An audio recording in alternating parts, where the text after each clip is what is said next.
Bir ülkede çocuk gününün çocukların da savaşta öldüğü bir tarih olarak anıldığını düşünün.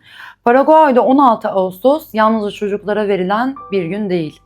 1869'da Acosta Niu denilen bir ovada savaşın içine çekilen çocukların da anıldığı bir gün.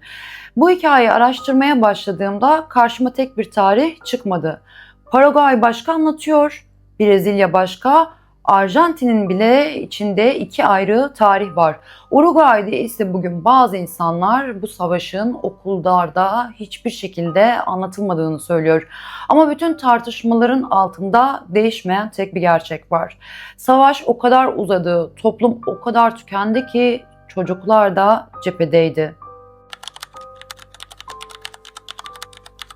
Bugün size yalnızca Akostoni'yi değil, çocukların da Ova'ya nasıl geldiğini anlatacağım. Savaş aslında Paraguay'da başlamadı. Hikayenin ilk düğümü Paraguay'da değil, Uruguay'da doğdu. 1860'ların Rio de la Plata'sında sınırlar, nehirler ve iktidar dengesi hala kırılgandı. Uruguay'da Blancolar ile Coloradolar arasında iç savaş komşu devletlerin çıkarıyla birleşti. Brezilya 1864'te Uruguay'a askeri müdahalede bulundu ve Colorado lideri Venancio Floresi destekledi. Paraguay Devlet Başkanı Francisco Solano Lopez, Brezilya'nın Uruguay'daki müdahalesini kendi güç dengesine tehdit olarak gördü. Ardından Paraguay Brezilya gemisi Marcos de Hollanda'ya el koydu, Mato Grosso'ya girdi. Uruguay'a ulaşmak için de Arjantin'in Corrientes bölgesinden geçiş istedi. İzin çıkmayınca da Corrientes'i işgal etti ve böylece savaş başlamış oldu. Burada önemli bir ayrım var. Paraguay'ın Brezilya ve Arjantin topraklarına girdiği tarihsel bir gerçek. Ama savaşı yalnızca Lopez bir sabah komşularına saldırmaya karar verdi diye anlatmak, Uruguay'da ondan önce yaşanan müdahaleyi ve bölgesel hesaplaşmayı kadrajın dışında bırakıyor. Brezilya Milli Kütüphanesi'nin kendi dosyasında bile imparatorluğun Rio de la Plata hegemonya, nehirlerde serbest ulaşım ve rakip bir bölgesel gücün oluşmasını engelleme hedeflerinden söz ediyor. 1 Mayıs 1865'te Brezilya, Arjantin ve Uruguay gizli bir ittifak anlaşması imzaladı. Bu belgenin varlığı bir komplo teorisi değil, metin ortada. Anlaşma müttefiklerin ayrı barış yapmamasını, Lopez yönetiminin devrilmeden silahların kesinlikle bırakılmamasını, Paraguay'ın savaş giderleri ve sınır meseleleriyle karşı karşıya kalmasını öngörüyordu.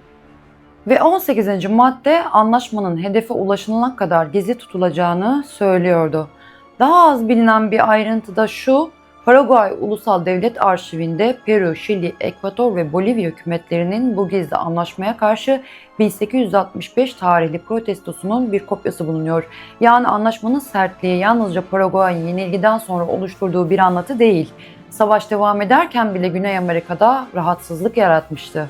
Tam burada başka bir anlatı başlıyor. Paraguay bağımsız bir ekonomik model kurduğu için İngiltere'nin hedefi oldu ve savaş Londra tarafından organize edildi. Bu tez Latin Amerika'nın revizyonist tarih yazımında çok güçlü olarak belirtilir. Arjantin'de Juan Bautista Alberti daha savaş sürerken ittifaka sert biçimde karşı çıkıyordu. Daha sonra Julio José Schiavento gibi Brezilyalı yazarlar savaşı emperyalizm ve imha çerçevesinde yorumladı. Arjantin Akademisi'nde İngiliz sermayesi ve hatta pamuk meselesinin rolünü yeniden tartışan çalışmalar da var. Fakat kanıtın bittiği yerde durmamız gerekiyor. İngiliz ticari ve mali çıkarları gerçekti. Londra üç devleti emir verdi ve savaşı başlattı sonucunu kesinleştiren tarihsel bir uzlaşma yok. Manalojide bir resmi anlatının yerine başka bir efsane koymayacağız. Fakat bu aykırı tezin neden doğduğunu da saklamayacağız. Savaş beklenenden çok daha uzun sürdü. Cephelerde yalnız kurşun değil, açlık ve salgın hastalıklar da öldürüyordu. Paraguay'ın insan kaynağı giderek eridi. 1 Ocak 1869'da Asunción işgal edildi. Normalde bir başkentin düşmesi bize savaşın sonunu düşündürür. Fakat burada savaş bitmedi. Lopez kuzeye çekildi. Üçlü ittifakın anlaşması onun yönetimi devrilmeden barışı öngörmüyordu. Lopez teslim olmayı reddetti. İşte çocukların hikayesi bu son evrede ne yazık ki karşımıza çıkıyor. Bu noktada Paraguay ordusu artık savaşın başındaki Paraguay ordusu değildi. Yaşlılar, yaralılar, kadınlar, ergenler ve çocuklar savaşın çevresine ve kimi zaman doğrudan içine çekilmişti. 16 Ağustos 1869, Acostun'un Brezilya kaynaklarında Campo Grande adıyla karşımıza çıkıyor. Paraguay'ın artçı kuvvetini General Bernardino Caballero yönetiyordu. Karşısında çok güçlü, büyük ve daha iyi donatılmış Brezilya ağırlıklı bir kuvvet vardı. Peki kaç çocuk vardı? İşte burada dürüst olmak zorundayız. Paraguay Kültür Sekreterliği Juan Crisóstomo Centurion'un anılarına dayanarak toplam 3500-5000 Paraguaylı arasında yaklaşık 700 çocuktan söz ediliyor.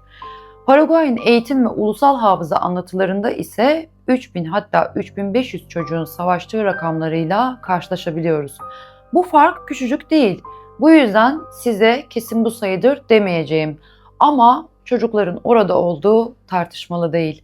Paraguay'ın resmi kültür kurumları bunu anlatıyor ve anıyor. Centurion'un anlatısı çocuklardan söz ediyor. Brezilya tarafındaki askeri hatıralarda çocuk savaşçılarla karşılaşmanın yarattığı rahatsızlıklar anlatılıyor. Paraguay ulusal hafızasında çocukların yetişkin gibi görünmeleri için sahte sakallar taktığı anlatılır. Fakat bu ayrıntı üzerine uzlaşma yok. Hatta 2026'da Asunción Belediyesi'nin yayımladığı tarih yazısı bu sahte sakal hikayesini açıkça reddediyor. Bu ayrıntının doğru olup olmaması gerçeği değiştirmiyor. Bir savaş alanında yetişkin ordularına karşı çocuklar vardı. Acostun'un hafızasındaki en karanlık bölüm yangın. Paraguay'ın resmi ve diplomatik anlatılarında ve ulusal hafızasında muharebeden sonra yaralıların ve çocuklarını arayan kadınların bulunduğu kuru otların üzerinde Conde'nin emriyle onların ateşe verildiği anlatılıyor. Bu iddia bugün Paraguay devlet kurumlarının anma metinlerinde bile yer alıyor. Fakat bütün tarihçiler bu olayın ayrıntılarını ve ateşin nasıl başladığı konusunda aynı fikirde değil. O yüzden kesin olarak şöyle oldu demek yerine şunu söylemek daha doğru. Paraguay'ın hafızasında Acostun'u yalnızca askeri bir yenilgi değildir. Çocukların ve annelerin ateş içinde bırakıldığı bir katliam hafızasıdır. Bir tarihçinin görevi bu hafızayı küçümsemek değildir. Ama onu belge, tanıklık ve sonradan oluşan ulusal anlatı olarak katmanlara ayırmak tarihçinin görevidir. Burada rahatsız edici başka bir soru daha var. Çocukların cephede olmasının sorumluluğu yalnız karşı tarafa mı aitti? Hayır. López'in savaşı sürdürme kararı, teslim olmaması ve giderek daha genç insanların askeri yapının içerisine alınması bu trajedinin de bir parçası. Bugün Paraguaylıların kendi arasında bile López konusunda büyük bir ayrılık var. Kimi onu ulusal direnişin sembolü olarak görüyor, kimi ise yenilgi artık kaçınılmazken ülkeyi felakete sürüklediği düşünülüyor. Çocukları gerçekten savunacaksak onları hiçbir liderin kahramanlık anlatısının dekoru yapmamalıyız. Ne müttefik ordularının uyguladığı orantısız şiddeti saklamalıyız, ne de Paraguay yönetiminin çocukların cepheye kadar sürüklenmesindeki sorumluluğunu. Savaş 1 Mart 1870'te Cerro Cora López'in ölümüyle sona erdi fakat sayıların savaşı bitmedi. Paraguay'ın kaç insan kaybettiği bugün bile tartışmalı. Çok yüksek oranlar veren eski anlatılar da var, daha düşük tahminlere ulaşan modern demografi çalışmaları da. Kesin olan erkek nüfusun ve toplumun üretken kuşaklarının ağır bir biçimde yıkıma uğradığı. Savaşın hafızası da ülkeden ülkeye değişti. Paraguay'da 16 Ağustos Çocuk Günü oldu.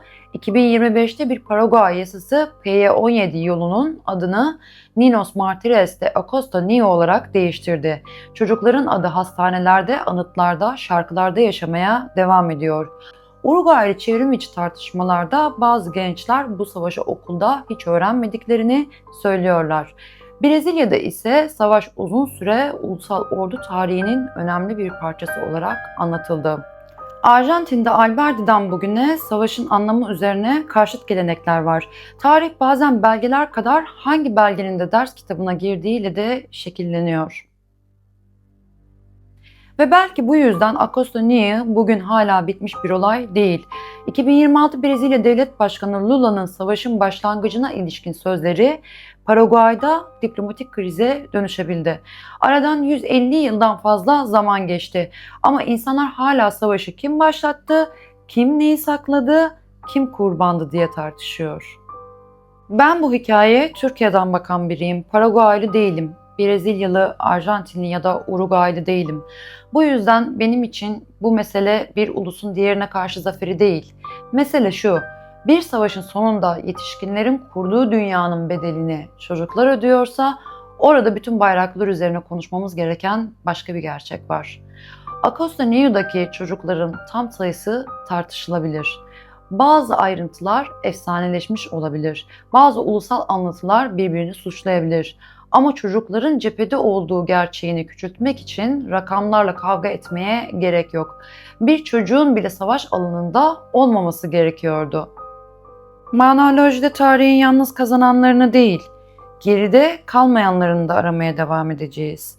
Çünkü bazen bir ülkenin geçmişini anlamanın yolu zafer anıtlarına değil, çocuklarına bakmaktır. Kanala abone olmayı ve bildirimleri açmayı unutmayın.